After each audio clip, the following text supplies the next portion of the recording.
빅텍은 깔때기 같은 거예요. 바게닝 파워에서 이거 뭐 너무나 뻔한 거죠. 큰 회사들 지금 네이버나 카카오하고 지분도 섰고. 안녕하세요. 정기로한 미래세대우 연구원님 모시고 말씀 나누겠습니다. 안녕하십니까? 안녕하십니까. 미래세대우에서 증권보험종을 분석하고 있는 정기론이라고 합니다. 반갑습니다. 연구원님, 증권사들 올해 2분기 실적 매우 좋았죠? 아주 좋았습니다. 네. 분기 기준으로 이제 트래킹을 해보면 가장 좋았습니다. 어우, 그 정도예요? 예. 전체 수준은 제가 애널리스트 하고 나서 제일 좋았고요. 근데 이게 이제 좀 조삼모사 성격이 있는 거죠. 이 1분기에 이제 워낙 적자를 낸 회사들도 있었고, 팬데믹 때문에 자본시장이 붕괴 직전까지 갔었죠. 그러다 보니까 생겼던 손실들이 상당히 만회되는 그 정도의 효과들에다가 요새 또 개인 투자자들이 열심히 또 증시에 또 유입되시고, 통합개미. 예. 그리고 밤에도 또 하시잖아요. 그렇죠. 미국 시장 보시면서. 그렇죠. 근데 이게 다 수요 수익으로 이제 전환이 되겠죠. 증권사. 그러다 보니까 증권사들이 예상 외로 업황이 좋습니다 지금. 네. 하반기에는 금융 플랫폼이 영향을 많이 미칩니까? 어떻습니까? 주야로 이렇게 국내 국외 가릴 것 없이 들어오는 수수료 수익도 약간 레벨 다운돼 있는 상황이에요. 7월부터. 그림 그려보면 1분기 때 나빴다가 2분기 때 회복하고 3분기 때 비슷하게 유지하거나 약간 내려오고 4분기가 되면은 일부 이제 비용 요인들 그다음에 시가평가하지 않는 자산들을 수익성이 조금 떨어지는 것들은 또 손실 처리를 해야 될 것 같습니다. 그러면 4분기에는 약간 이제 변수가 있죠. 근데 이제 또 4분기, 3분기가 되면은 플랫폼들이 금융업에 이제 본격적으로 진입을 했는데 성과들이 보이고 있거든요.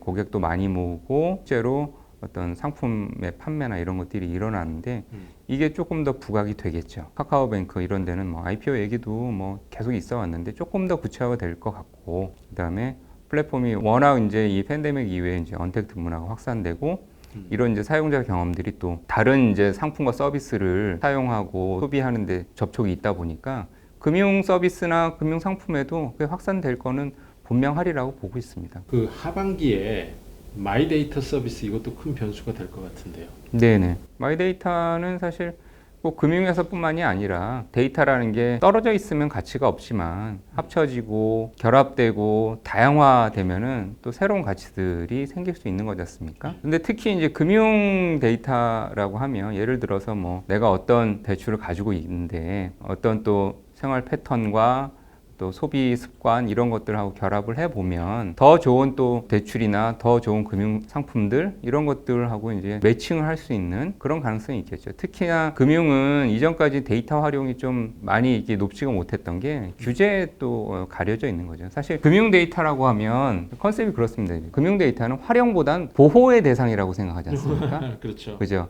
어떻게든 드러나지 않고 맞습니다. 안전하게 관리해야 되는 영역인데 이 개념을 완전히 이제 깨고 사실 마이데이터 사업이 이제 시작이 되는 거죠. 물론 이제 이 익명 처리하고 가명으로 이제 드러나지 않도록 하는 게 이제 상당히 중요합니다만 어떤 형태든 이제 금융을 사용하지 않는 경제 활동을 하는 사람들 중에서 사용하지 않는 사람은 없지 않습니까? 그럼요. 그러니까 엄청나게 많은 데이터가 있고 이거의 활용성도 사실 상당히 무궁무진하다라는 거죠. 그래서 근데 이제 시청자분들 중에도 이제 아시는 분들도 많겠습니다만 어찌됐건 혹시라도 모르시는 분들을 위해서 마이데이터 서비스 잠깐만 먼저 좀 짚어주시면 어떨까요? 마이데이터는 금융회사들이 가지고 있는 고객 정보들이 있지 않습니까? 그렇죠. 금융 이제 내가 어떤 자산을 가지고 있고 그리고 어떤 투자 행태고 어떤 대출을 받고 뭐 이런 이제 어떻게 이제 거래를 하고 하는 이런 다양한 이제 금융거래 데이터들을 나의 동의하에 사용자의 동의하에 마이데이터 서비스를 하는 사업자들한테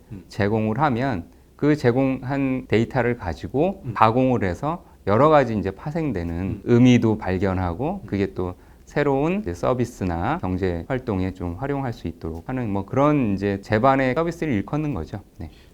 근데 그럼 마이데이터 서비스를 카카오 네이버 이런 데서 하게 됩니까? 어떻습니까? 여러 사업자가 지금 이제 신청을 해놓고요. 금융기관들도 이제 사업자를 신청을 해서 하고 싶어 하는 거죠. 여러 금융기관들이 지금 별도의 어떤 사업부나 이런 것들을 만들어서 이걸 어떻게 이제 유용하게 사용할지 그것들을 이제 고민하고 있는 상황입니다. 그래서 이제 그런 구도가 앞으로 어떻게 전개될지를 투자자들도 이제 좀 지켜보실 필요가 있을 텐데. 네네네. 근데 그런 것들이 진행되는 상황에서 증권 보험업에 미치는 영향이 있을 것 같고요. 뭐 증권보험뿐만 아니라 모든 금융기관들이 이제 이런 이제 데이터 활용을 잘 못하면 다른 금융기관뿐만 아니라 다른 빅텍 기업들이 데이터를 이용해서 기상천외한 또 서비스와 이런 것들을 만들어내겠죠. 그래서 방어와 공격을 다 해야 되는 이제 이런 상황인 겁니다. 네. 정말 전쟁 상황이군요. 그렇죠. 그러니까 어떻게 보면 이전에는 뭐그 금융회사의 밸류체인이라는 게 예. 그 안에서 다 이루어졌어요. 금융상품을 개발하고 이 금융상품을 자체적인 탐구를 통해서 판매를 하고 그리고 이거를 직접 운영하고 그렇지. 그다음에 주기적으로 또 고객들한테 통지도 해드리고 관리하고 그런 모든 밸류체인들이 한 회사 안에서 이루어졌는데 그렇네요. 이것만 가지고는 안 된다는 거죠. 다른 데 있는 데이터를 또 끌고 와서 다른 데와 또 협업도 해야 되고 어떻게 보면 그 플랫폼들이 진입하면서 바뀌고 있는 모든 이제 산업 영역에서의 밸류체인의 변화, 분산, 대체 이런 것들이 금융기관에도 이제 나타나고 있는 거라고 보시면 될 것 같습니다. 이렇게 말씀하신 대로 굉장히 큰 흐름이고 큰 변화 포인트인 것 같은데요. 네. 이런 흐름이 이제 진전되면서 투자자들의 관심은 어떤 업체가 수혜를 보고 어떤 업체가 불리하고 뭐 이런 것들도 좀 관심이 있을 것 같은데요. 이게 뭐 앞서 말씀드렸던 것처럼 아무래도 이제 많은 데이터와 사용자 기반을 가지고 있는 빅테크하고 어떤 형태든 연계가 돼 있는 금융기관들이 있습니다. 뭐 조인트 벤처를 만들던가 뭐 이런 회사들은 아무래도 유리한 지점을 확보하고 있는 거라고 볼 수 있고 그 금융회사들 보면은 좀 천차만별인 것 같아요. 절박함을 느끼는 데도 있고 그렇지 않은 데도 있고. 근데 연구님 말씀해 주신 대로 지금 기존의 금융회사들이 빅테크, 그러니까 여기서 빅테크는 네이버 카카오가 대표적이겠죠. 뭐 그렇죠. 네. 그런 회사들하고 이 협업 관계가 있는 회사가 더 유리하다는 말씀을 해주셨는데 네네. 그거는 기존 금융회사 입장이고 그렇다면 빅텍이 제일 유리한 거 아니에요? 맞습니다. 그래서 제가 보면은 이제 일종의 게임 이론 같은 건데요. 어, 빅텍은 깔때기 같은 거예요. 그러니까 많은 어떤 이제 그 사업자 경쟁자들이 쭉 있으면 이 깔때기 안에 들어갈 수 있는 것은 순서를 정하든가 아니면 먼저 들어오든가 뭐 이런 노력을 해야 되지 않습니까? 그러니까 한마디로 경쟁자는 많고 예, 이거를 이제 결정하는 데는 이제 두 군데밖에 없기 때문에 우리나라에. 언젠가는 지금은 협업 관계가 빅텍이나 이런 데하고 금융기관 협업 관계가 있지만 언젠가는 이게 갈등 관계로 전환될 여지가 많은 거죠.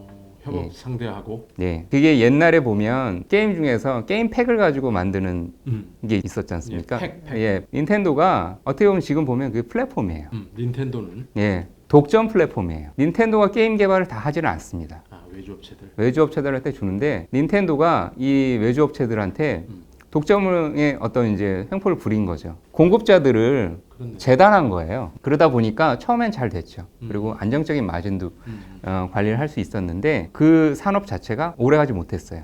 이 갈등이 너무 심하다 보니까. 새로운 또 플랫폼들이 또 나오면은 기존의 이제 공급자들은 불만이 또 하늘을 찌를 텐데 그쪽으로 이제 달려가고 하겠죠.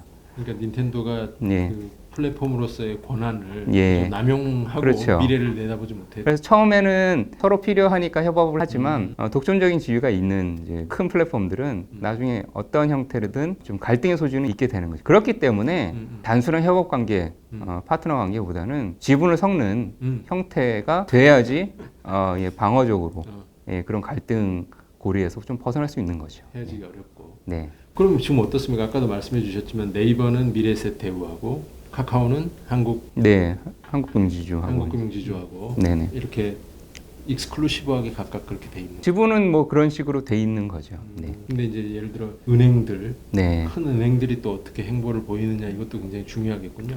그렇죠. 근데 중요한 건 금융기관은 너무 다수이고 그렇죠. 너무 많고 공급자는 딱 둘이고. 예 둘이고 하다 보니까 바게닝 파워에서 이거 뭐 너무나 뻔한 거죠. 지금까지는 지금 증권사 위주로 빅텍하고의 관계 이런 걸 이제 저희가 말씀을 들려주셨는데 보험 쪽은 어떻습니까? 보험 쪽이야말로 이런 이제 디지털 전환이나 이런데 가장 늦은 데죠. 은행하고 어떻게 보면 똑같아요. 근데 이걸 가지고 있다가 이제 운용은 어떻게 하냐? 주로 이제 채권에 하는 거죠. 안전하게. 예, 안전하게. 그다음에 어느 시점 되면 돌려줘야 되기 때문에 안전하게 하는 건데 중요한 건 이제 돌려주는 거에 대해서 너무 많이 보장을 해줬다는 겁니다. 금리도 높았는데 사람들이 이제 현재 시점이 계속 유지될 거라고 보잖아요. 아무래도 그거만 예. 보게 되니까. 그러니까 2000년 초반에만 해도 10%의 금리가 당연시 되던 시점이기 때문에 연금 상품 같은 경우도 그렇게 팔았어요. 문제는 그분들이 아직도 납입을 하고 있는데 그러니까 예, 금리가 1점 몇 프로밖에 안 된다라는 거죠. 손해 보는 장면. 예. 이거를 그런데 당장 문제는 아니지 않냐 하지만 이걸 시가로 평가하라는 거예요. 그럼 시가로 평가를 하면 이 시가의 평가는 낮아진 금리를 기준으로 하기 때문에 흔히 말하는 역마진이 그대로 재무제표에 녹아 들어가야 되는 겁니다. 어쩔 수 없이. 예, 그게 지금 생명보험사들이 처해 있는 규제의 가장 그 문제점이에요. 전통적으로 이제 보험 설계사나 GA라고 하는 전문 그렇죠. 채널들을 이용해서 보험을 파는데요. 예. 다 보시면 오프라인 채널이지 않습니까? 맞습니다. 보험이 어렵고 규모가 한번 가입할 때 크기 때문에 온라인으로는 잘 안 하려는 이제 경향들이 그렇죠. 있는 거죠. 굉장히 의사결정을 신중하게 하고 싶은 네, 거죠. 네. 그러다 보니까 문제가 뭐냐면 오프라인 채널은 비용이 많이 수반이 되지 않습니까? 워낙 가뜩이나 이 오프라인 채널의 의존도도 높고 사업비도 높은데 시장 수요는 자꾸 이제 떨어지다 보니까 경쟁은 치열해. 경쟁은 또 더 치열해지고 하니까 채널에 대한 비용은 더 커지는 거예요. 그렇죠. 부담은 더 커지는 거예요. 그러다 보니까 온라인이나 뭐 이 디지털리제이션에 대한 것들이 이제 늦어지고 있는 거죠. 한계 상황에 좀 임박해 있는 거죠. 한계 상황이라는 게 이제 수익성은 뭐 나빠진 지 오래됐고 디지털리제이션을 안 할 수 없는 지금 상황인데 점진적으로 이제 새로운 이 금융 플랫폼들이 자꾸 이제 보험 마진이 높다라는 걸 압니다. 그럼요. 예, 흔히 말하는 팹 마진이라고 하죠. 이걸 이제 다 자기 걸로 가져올 수 있다라는 거죠. 그렇죠. 네네. 어떤 위협이 가장 큰가요? 지금 빅텍 쪽에서 위협은? 한마디로 판매는 우리가 할 테니까 상품만 공급해라. 미국이나 뭐 일본에는 소액 단기 보험이라고 이런 것들이 많습니다. 네. 그러니까 한마디로 1,000원 내고 안보험 가입하고 그 대신 기간이 짧고 보장금액이 작죠. 그래 보장금액이 잘죠. 근데 그래도 사업비가 없으니까 예, 충분한 보장을 해줄 수 있는 거고 회사 입장에서도 그렇기 때문에 그 리스크 관리하는데도 별 큰 애로가 없는 거예요. 일반 보장성 보험 이런 거는 굉장히 복잡하죠. 표준화가 네. 어려워서 온라인으로 팔기가 어렵다 이런 논리들이 많거든요. 네, 보험사에서는. 맞습니다. 그런데 점점 쪼개고 짧게 하고 한마디로 플랫폼에 뿌려버리면 그 중에서 뭐 히팅률이 조금만 돼도 워낙 많이 뿌렸기 때문에 그게 이제 충분히 판매로 이어질 수 있겠죠. 이 빅텍들은 아마 이 데이터를 끄집어 보면 너무나 쉽게 보일 거예요. 그러겠네요. 그죠? 예. 40대 남성들이 운전을 하는데 저기 내비게이션하고 결합을 해봤더니 운전 성향이 이 사람은 그러니까요. 밤에 많이 운전하네. 사실 이 내비게이션에 결국 움직임도 데이터로 나오는데 음주운전의 어떤 예? 소지가 많은 것 같네. 극단적으로 표현하면 그런 사람들은 타겟해서 이제 할 수 있는 거죠. 당신은 이런 보험이 필요합니다. 예. 가격이 안 하면 안 될 겁니다. 어떻습니까? 증권보험이 이런 빅텍 위협 뭐 이런 상황에서도 증권보험 중에서도 좀 이런 회사들은 선방하면서 끝까지 조금 예. 눈여겨볼 만하다. 중요한 거는 잘 버티느냐가 아니라 잘 능동적으로 이끌어 나가는 회사들을 찾는 게 더 중요한 거라고. 이런 변화에 결국은 기존에 있는 금융이라는 산업 안에서 가치 사슬들이 쭉 상품, 판매, 관리, 운용 이런 것들에서 얼마나 효율적이고 그 효율을 기하기 위해서 외부와 외부 파트너들 이런 것들을 하고 전문화와 효율성을 기하는 작업을 잘하는 그런 데가 중요하다라는 그래서 저희 시청자들이 원하는 거는 연구원님이 그런 회사가 아, 어떤 예. 회사인지를 좀 말씀해 주시면 좋지 않을까 그 싶습니다. 금융회사들 중에는 그래도 증권회사들 중에서도 큰 회사들 지금 네이버나 카카오하고 잘 이제 지분도 섞고 조인트 벤처도 만드는 이런 회사들이 기존의 어떤 이제 사고 방식에서는 빨리빨리 이제 좀 능동적으로 대처를 하고 있는 그런 이제 회사들은 좀 눈에 보이는 것 같습니다. 네. 보험 쪽은 어떻습니까? 불행히도 아직까지는 잘 안 보입니다. 오프라인 채널하고 절연하기 힘든 그럼. 것 때문에 이런 이제 근본적인 원인이 있는 것 같고. 감사합니다. 어찌됐건 오늘 정기론 연구원님 덕분에 시청자분들께서 증권보험 그리고 빅텍과의 관계 이런 것들에 대한 이해가 한층 더 깊어지셨을 것 같습니다. 네. 지금까지 정기론 미래셋 배우 연구원님 모시고 말씀 나눴습니다. 감사합니다. 감사합니다.